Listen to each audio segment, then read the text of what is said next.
اس منزل تک پہنچ چکے ہیں۔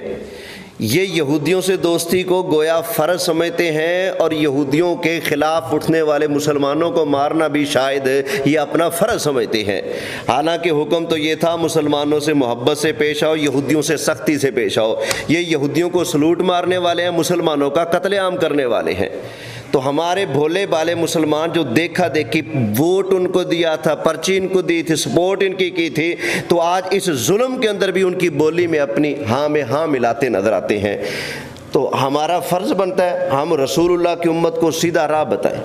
ہمارا فرض بنتا ہے ہم رسول اللہ کی امت کو قرآن حکیم کی تعلیمات بتائیں۔ آپ نے حکمرانوں کو فالو نہیں کرنا، یہ تو وہ ہیں جن کے بارے میں نبی کریم علیہ السلام نے فرمایا تھا، صحیح مسلم کی حدیث ہے، فرمایا اب میں ہوں، میرے بعد میرے خلفاء ہوں گے، میرے خلفاء کے بعد ایسے نااہل اور بدتمیز قسم کے لوگ حکومتوں پر آئیں گے جو کہیں گے کچھ کریں گے کچھ، فرمایا وہ بولیں گے کچھ، بولتے ہیں نا امن امن امن بولتے ہیں نا،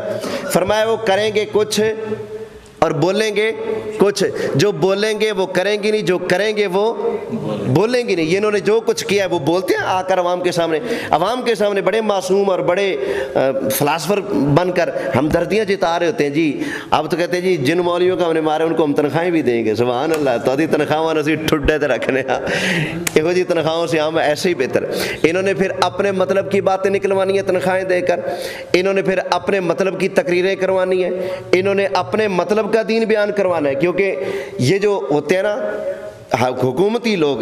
یہ بے ایمان ہوتے ہیں، یقین جانیں یہ بے ایمان ہوتے ہیں، یہ قرآن حکیم کو دین کو شریعت کو کچھ نہیں سمجھتے، یہ ان کی اپنی دین ہوتا ہے، ان کی اپنی سوچ اپنی شریعت اپنا راہ ہوتا ہے، سب کچھ ان کو دین سے کوئی لینا دینا